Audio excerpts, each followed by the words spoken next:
Hello, welcome back to the Undercut. We're here. British Grand Prix has just happened. And oh my god. What a race. What a race. Hamilton wins. Max was on a charge race, seemed out of nowhere. Russell retires. Perez gone. Leclerc gone. What is going on? Hulkenberg P6. So, yeah, we're here to review. We're here to react. We're here to give ratings. And yeah. No Lewis again today. He's still in Greece. So you've just got my ratings. I know Lewis has done his ratings, so this will be taken into account at the end of the season when we do the whole total. I don't know it, he hasn't told me his, but he has got them. He's written them down. We'll discuss when he gets back what he's done, and yeah, that's all fine. So jump straight into it, shall we? Straight into the ratings. First of all, Pierre Gasly. I'm not rating him. Simple as, I don't think he tried in quali because he knew he had the penalty, he knew he was starting last, and then gearbox issue, didn't do a single lap, came in at the end of the formation lap. Can't rate the guy. So, pretty simple. Swiftly move on to the man who got pole, George Russell. Obviously out due to retirement. Started that race phenomenally well. Like, he was controlling it, he was doing well. Hamilton then came into it. As the rain started coming, Hamilton started coming and got past him crucially, mind you. Crucially got past George Russell, which gave him the favourable pit stop when it did come to the intermediate tyres.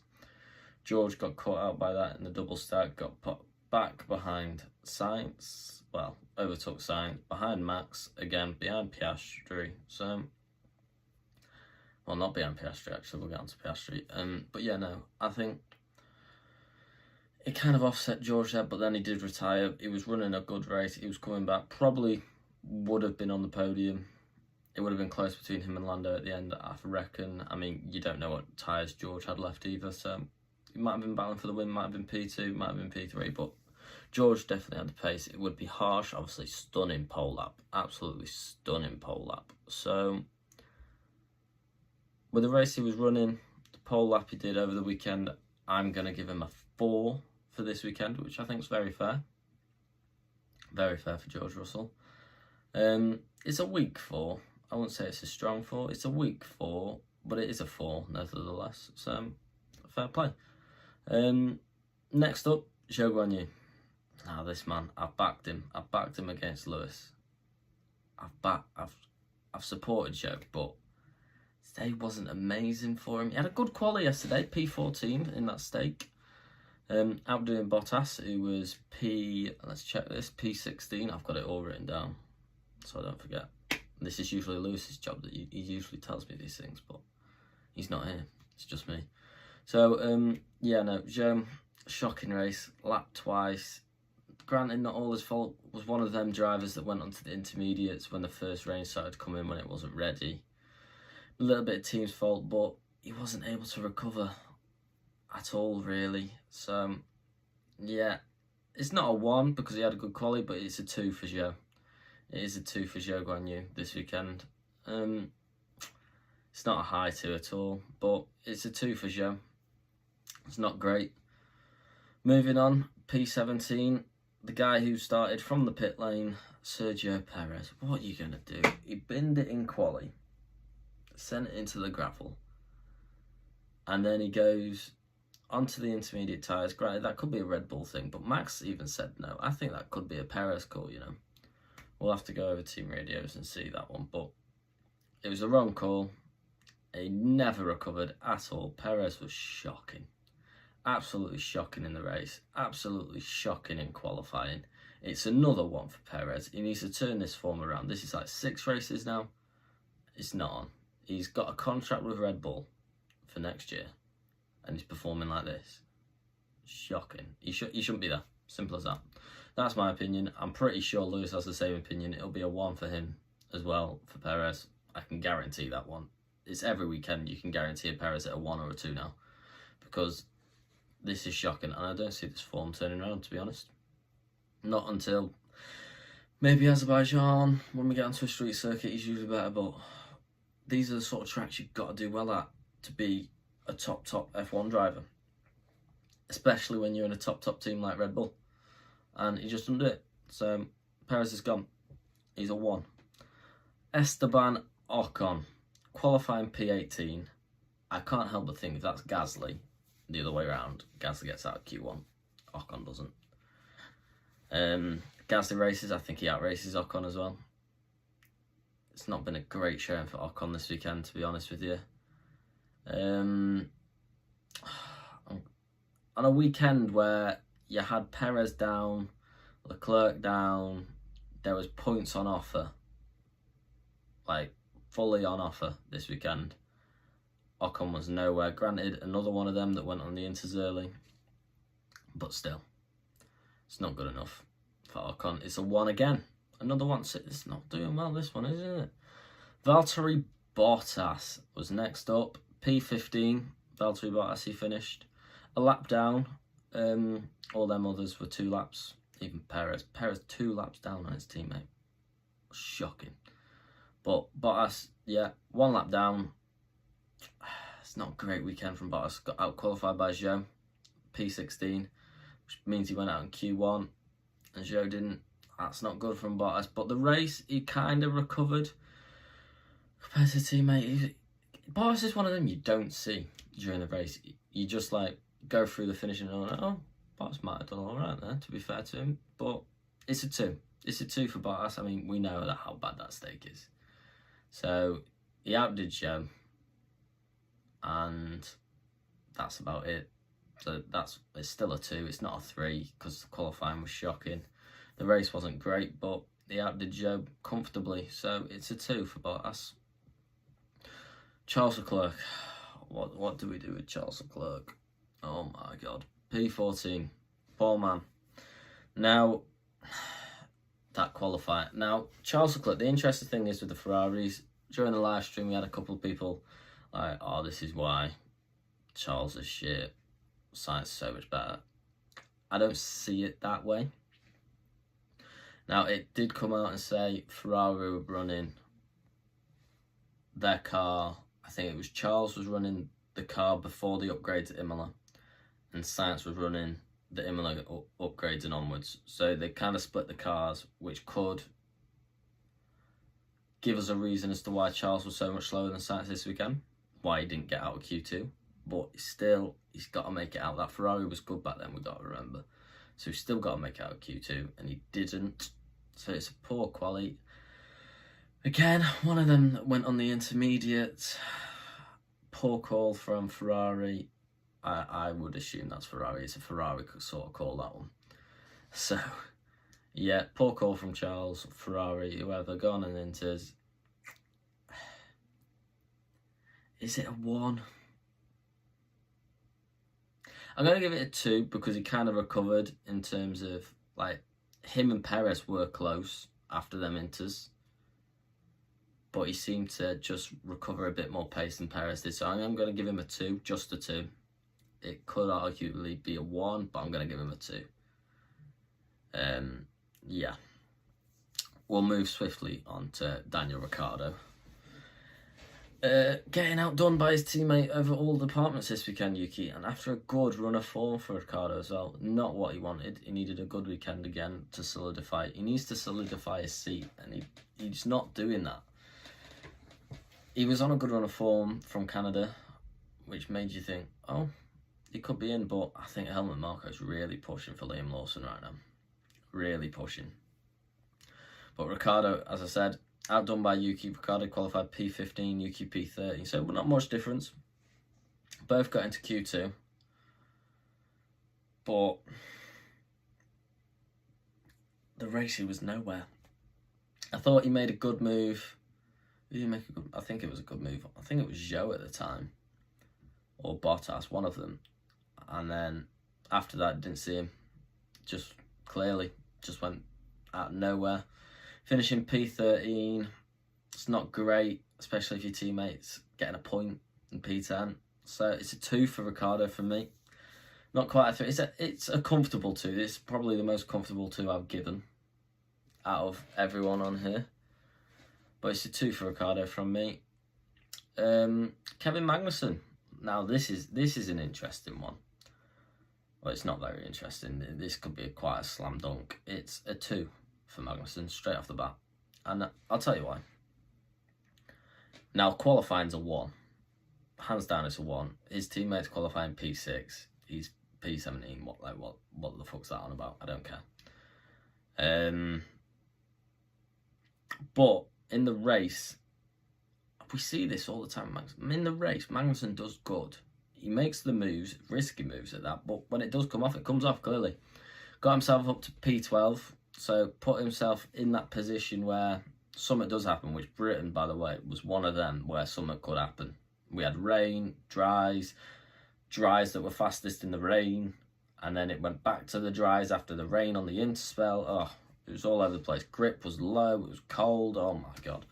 So Magnussen put himself in a position where if another couple of people went off, spun out, something happened, picked the wrong tyres, he was there for a point, but he didn't ultimately get a point. So I am going to give him a 2 in terms of his race was good. It was probably a 3 race, but his qualifying was shocking.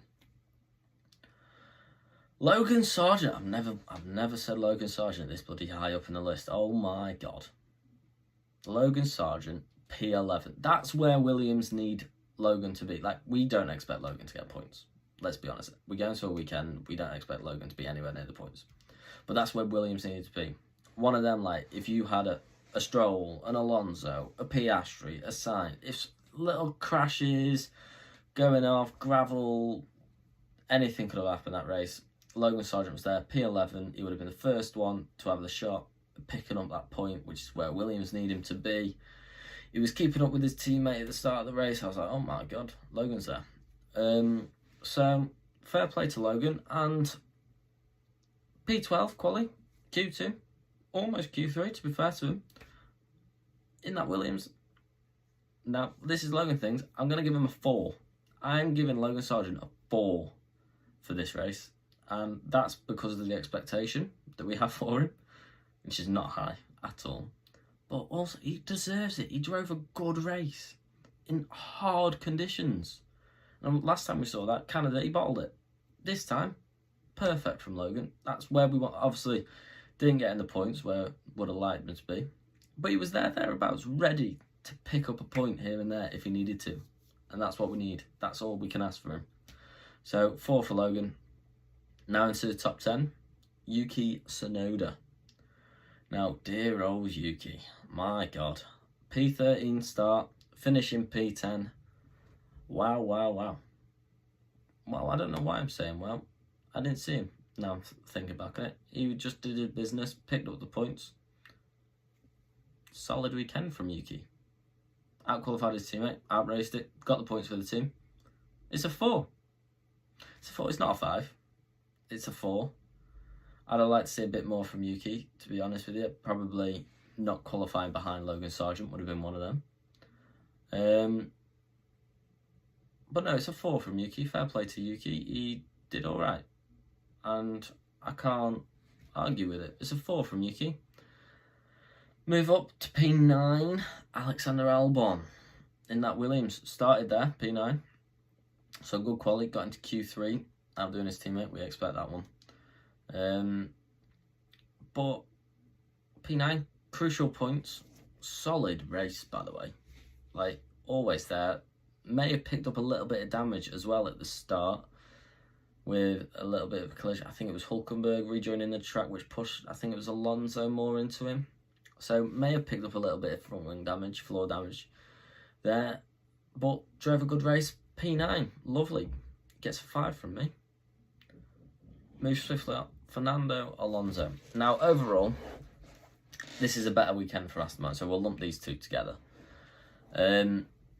Stroll and Alonso. Stroll 7th, Alonso 8th. Better weekend. Much better weekend for Aston Martin. But, I don't know, they were just in no man's land. Again, like, if something didn't happen to Charles, Perez was there. Like, Yuki was close, Albon was close. They got outdone by the Haas still. So it's not all great, but it's an improvement. And I'm going to give Alonso a 3 and a Stroll a 4 due to the fact Stroll out-qualified Alonso.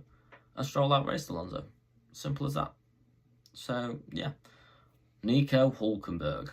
Wow, wow, wow. P6 qualifying. P6 in the race. You can't ask for anything more from the Haas driver. 2 P6s in a row now. Mightn't you? Audi must be thinking, great, lovely, we've signed him on, perfect timing. And wow, what a driver. What a driver, it's a 5. Straight out the bat, straight to 5. No need to say anything else. Like, if you don't think it's a 5, there's something wrong with you. Straight on then, Carlos Sainz. Carlos Sainz, outdoing Charles in quali, as we saw. In the race, decent race actually. He was thereabouts. If anything happened, he would have been there. He kept the front runners as honest as he could at the start. He dropped off towards the end, but it's expected that Ferrari wasn't of the pace of the McLarens, the Mercedes and the Red Bull. They're disappointing me, which stopping, like, Sainz P5, that's as you could expect. To be fair, from the Ferrari, I'm going to give him a 3. Now, the reason for this is because he qualified P7. It's behind Hülkenberg. He shouldn't, like, Ferrari should not be behind a customer car, especially a Haas customer car. Like, it's not good enough, really, from the Ferrari there. So it's a 3, not a 4. Now, if you qualified P6, and like, you could be saying, oh, it's just one position, what you want about? But it's the Haas that's beating him there. Like, if it's Alonso, if it's, I can understand the Aston Martin has got, well, did have pace, but it's a customer team. It's a small team. Ferrari shouldn't be losing out to a Haas at the end of the day. So it is a 3 for me from Sainz. So, yeah. Oscar Piastri next. So, Oscar Piastri. Oh, what can I say about Oscar Piastri? Qualified P5. I think you kind of went into qualifying, you thought of, oh, Mercedes there, Mercedes are there, Max will be there, Lando will be there. Top 5, where you expect Oscar to be. Maybe you can get 4, maybe you can get P3. But P5, absolutely fine with that. Good quality, it was thereabouts with a lot. Came to the race, started raining, ran the dry tyres. Oscar turned into, like, the GOAT. Like, where did he come from? Overtook Russell, overtook Hamilton, overtook Max, almost overtook his teammate, mind you, as well. He had the pace. And then he got screwed over. The team left him out there for a lap longer and got screwed over on the interscore, which is unfortunate for Oscar, but that's how it goes. Sometimes in Formula 1 they didn't double stack in the McLaren and kind of ruined his race for him, to be fair to him. But other than that, he was driving a good race. Again, one of them that could have been on the podium had it gone better for him. So it's a 4 for Oscar. It's a 4. He didn't do anything wrong. Finished P4 after the team dealt him behind Sainz. It was behind Russell. He was behind Max. So, and he was closing in on them runners at the end on them fresh mediums, which Lando should have gone on to, but didn't. So we'll go straight on to Norris now. In P3, Lando. I keep seeing a trend with Lando. He should be winning all these races, and he's not. Now, it was today the team's fault for putting him on the softs. Should he have gone on the fresh mediums? If he'd gone on the fresh mediums, could he have challenged Hamilton for the win? He was ahead of Max, them softs just went off. P3, quali, beat his teammate. It's difficult with Lando. What do I give him? A low 4. It's a low 4. I think it was Lando's call to go on the softs. The team posed him the question, do you want the mediums or do you want the softs? I think he was told Hamilton was on the softs and thought, I've got to go on the softs to match him. And I think he chose wrong. But, no, I'm going to give him a 4. I'm going to give him a 4. A low 4. A low 4 for Norris. Other than that, superb drive from Norris. Clearly the fastest driver when that rain started to come in on them dry tyres at the start of the race. Superior to the rest of the grid at that point. So yeah, it's a low 4. I think that call at the end stopped him from winning, unfortunately. Swiftly on then to P2. Don't know how he got to P2 after looking at the start of the race. Well, I do know how, but at the start of the race it looked ropes for him. Did not look like he had the pace compared to both Mercedes and both McLarens, but he got P2 and it's Max Verstappen. Now, Max Verstappen was an interesting one. He was dropping down the order, P5. At one point I thought he was going down even further than that, but no, he stayed true. He was alright. I mean, he had Carlos Sainz pressing him on. Could have been P6 at one point max, but held it on. And yeah, ultimately at the end, made the right call to go on the Inters on the right lap, which brought him back into play. Still didn't have the pace in the wet compared to the Mercedes and the McLarens, but then at the end went onto the hards, which was the right tyre to go on for them. Clearly the softs, now you could say, oh, softs would have made him quicker, but them softs were going off. Them softs were gone. As we saw on Lando's, them softs were gone at the end. Like last 5 laps, them hards were clear. Max was just pumping in fastest laps, chasing both Lando and Lewis down, and got Lando. Did not get Lewis, but good recovery from Max. P4 in quali, wasn't the best quali, but it's difficult for Max because it's as a race goes, and the race that he drove, it was a good race, not a star-studded race. Good recovery. Didn't have the pace in the interchangeable conditions, but when it got firmly dry and the track rubbered in, he did have the pace. In the offset of tyres as well. So the race is a good solid 4 from Max. But the qualifying, you see, you're going to say P4, oh, P4's good, which P4's good with the damage that he had.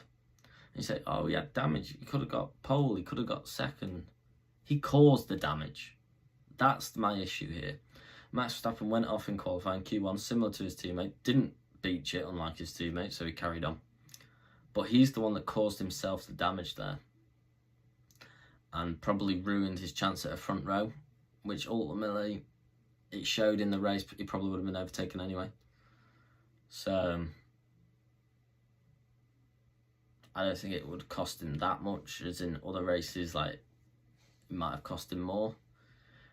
So, I'm going to give Max a 4, but it's a low 4 because of that mistake that he made in Q1. But it is a 4, ultimately. Like, it doesn't matter if it's a low 4, high 4, at the end of the day, it's a 4. 4's a 4. What am I saying? It's a 4 for Max, but I'm starting to see a little bit of Max on the edge a little bit. A couple of mistakes creeping in. We had a mistake in Monaco. Obviously, we had the crash with Lando. Had a mistake in Q1 around Britain. Max just needs to calm, get himself into a flow state, and I think we might see that. Obviously, Hungary in 2 weeks could be interesting here with the Red Bulls again. So, yeah, it's a 4 for Max. And then moving on to our man. Oh, we've missed this one. Lewis Hamilton, P1. He won. Finally, 2.5 years we've been waiting for this, and he's won. In Britain, nevertheless. And might I say, what a drive. That was a drive. Crucial drive. Put it in P2. Obviously, George out-qualified my 10th, but again, it's a 10th. We know how good George is in qualifying compared to Hamilton this year. We kind of saw that one coming. But the race, he kept with George, kept him under pressure the whole time, made the overtake when it was crucial, ultimately put him in the position to get the pit stop ahead of George, which kept him up with Lando, didn't let Lando get away at all, made the right call to put on the dry tyres again to jump Lando Norris. Lando Norris did not put the call, massaged them softs. I'm using the word massage because he nursed them softs. Like, you saw the drop off of Norris, and he had a lap fresher softs than Hamilton. You saw Norris drop off, and Hamilton held Max. Like, Max could barely make any inroad on Hamilton after he got past Norris. So for me, Hamilton this weekend, this is what we want to see from him. This is what we want to see in the races. It's a 5. It's a 5 for Lewis Hamilton, and I love it. And I want to see more of that. I want another win this year for Lewis. We can hope, we can pray. Mercedes seem like they're back at the front, back at the sharp end, fighting for wins again. This can only get better for us as fans, them as a team, for everyone.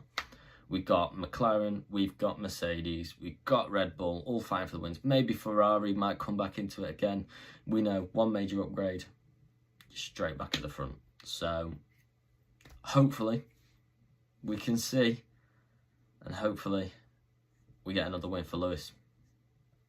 But yeah, move straight on. Flop of the weekend. Who's the flop of the weekend? I mean, we know it's Perez. We do know it's Perez. It's always Perez. What, like, when's it not Perez? Like, do you know what I mean? It's always fucking Perez. But if I wasn't to go with Perez, I'm going with Ocon. But I am going with Perez. Perez is my flop. And my driver of the weekend, British bias, probably should be Nico Hülkenberg, but I'm going to put Lewis Hamilton as my driver of the weekend because he's won. I've missed him winning. It's been 2.5 years. Leave me alone. Don't come at me. I do not care. So, yeah, Lewis Hamilton is my driver of the weekend. So, yeah, this has been just me doing this. Lewis has done his. We've got a couple of videos coming out this week that me and Lewis pre-recorded before he went away to Greece, so keep an eye out for that. We got that one coming out on Tuesday. We've got one coming out on Thursday. And yeah, please leave a like, subscribe, and yeah, catch you guys in a bit.